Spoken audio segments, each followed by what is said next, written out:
আসসালামু আলাইকুম। আসলে অনেক কিছু বলার থাকে, তারপরে বলা হয় না, কিন্তু না বলেও আর পারি না। আসল যেটা কথা সেটা কিন্তু না বলে বলতে হবে। অবশ্যই আপনি আসল কথা যদি না বলা যায়, মানুষের বিবেক কিন্তু জাগবে না। আপনি দেখেন রাজশাহীতে একটা ঘটনা ঘটে গেল, মাত্র 3 দিন আগের ঘটনা। এক বৃদ্ধ চাচা রেল স্টেশনে গিয়ে ট্রেনের নিচে ঝাঁপ দিয়ে সে কিন্তু আত্মহত্যা করল। একটা মানুষ কখন আত্মহত্যা করবে না নাজমুল ভাই? কখন আত্মহত্যা করবে? মনের দুঃখে একটা মানুষ কিন্তু আত্মহত্যা করে।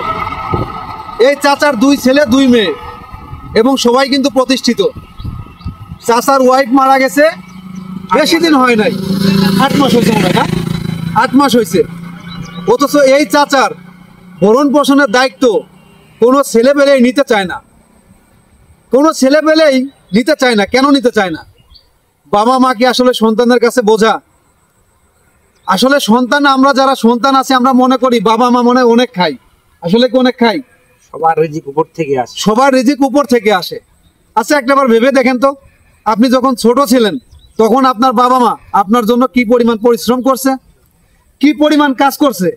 আপনি যখন রাত্রে প্রস্রাব করছেন, পায়খানা করছেন, এগুলো কিন্তু আপনার বাবা মা তখন কোনো বিরক্তি ছাড়াই পরিষ্কার করছে, করছে না নাজমুল ভাই? অবশ্যই পরিষ্কার করছে। বাবা মায়ের রাত্রে ঘুম হয় না, রাইট। সন্তান অসুস্থ হলে বাবা মায়ের রাত্রে ঘুম হয় না। অথচ সেই সন্তান তিলে তিলে মানুষ হওয়ার পর যখন বাবা মা বৃদ্ধ হয়, তার দায় দায়িত্ব কেউ নিতে চায় না। তখন বাবা মা হয়ে যায় সন্তানের কাছে আকাশ সমান ভারী, পাহাড়ের মতো ভারী হয়ে যায়। কেন? আপনাদের আরো ছেলেপেলে আছে না? তাদেরকে আপনারা খাওয়ান পরন দেন না? তারা কি খায় না? বাবা মা যখন বৃদ্ধ হয় তখন তো সে আপনার ছেলে অথবা মেয়ের মতোই হয়ে যায়।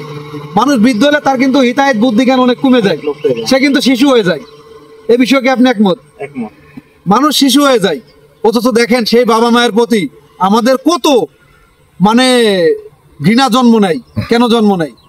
আমরা বাবা মাকে প্রচন্ড পরিমাণ ভাবে বোঝা মনে করি, যার জন্য তাদের ভরণ পোষণ দিই না, তাদের দায় দায়িত্ব নিই না, অসুখ হলে তাদের চিকিৎসা করাই না। এই মনের দুঃখে কিন্তু ওই চাচা রেল লাইনের নিচে আত্মহত্যা করলো। আত্মহত্যা করে তারা কিন্তু ভুলে গেছে, তারাও একদিন বাবা হবে, বৃদ্ধ হবে, তারা একদিন বৃদ্ধ হবে, তাদেরও আয় করার ক্ষমতা থাকবে না, তাদের আয় করার ক্ষমতা চলে যাবে। অথচ এই চাচা আত্মহত্যা করলো। আত্মহত্যা করে কি বুঝাই দিয়ে গেল? আমাদের বুঝাই দিয়ে গেল এটা যে বাবা মা বৃদ্ধ হলে ভারী হয়ে যায়। এটা কিন্তু আমাদের মতো সন্তানদের জন্য লজ্জার, প্রচন্ড পরিমাণ লজ্জার। আজকে যারা যুব সমাজ আছেন, যাদের বাবা মা আছে, তাদের সেবা যত্ন করেন। তাদের সেবা যত্ন যদি আপনি না করতে পারেন, তাহলে আপনার জীবন কিন্তু পুরো বৃথা। এই জীবনের আপনার কোনোই মূল্য নেই। সবচেয়ে হতভাগা পৃথিবীতে তারা যারা বাবা মা আছে কিন্তু সেবা যত্ন করে না, তাদের খোঁজ খবর রাখে না। এই সন্তানদের মতো হতভাগা সন্তান পৃথিবীর আর কোথাও নেই, কোনো জায়গাতেই নেই। পৃথিবীর ইতিহাসে কোনো বাবা মা কোনো সন্তানকে রেখে চলে গেছে এমন কোনো রেকর্ড কিন্তু আজ পর্যন্ত নাই। আছে না? এরকম কোনো রেকর্ড কিন্তু নাই।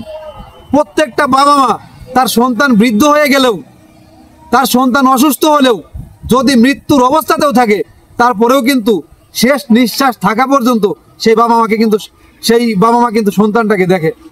অথচ আমরা সন্তানেরা বাবা মাকে এত পরিমাণ বোঝা মনে করি যে আমরা তাদের কোনো দায় দায়িত্ব, ভরণ পোষণের দায়িত্ব নিতে চাই না। আমরা পৃথিবীটাকে পুরো নষ্ট করে ফেলছি। কাজেই যাদের বাবা মা আছে তারা বাবা মা সেবা যত্ন করেন, খোঁজখবর রাখেন, বাবা মাকে সবার উপরে রাখেন। বাবা মা সস্তা জিনিস না। আপনি যদি এই জীবনে বাবা মা সেবা যত্ন করতে না পারেন, আপনার ইহকালও বৃথা, পরকালও বৃথা। সবাই ভালো থাকবেন আর সবাই সবার বাবা মার জন্য দোয়া করবেন। আসসালামু আলাইকুম।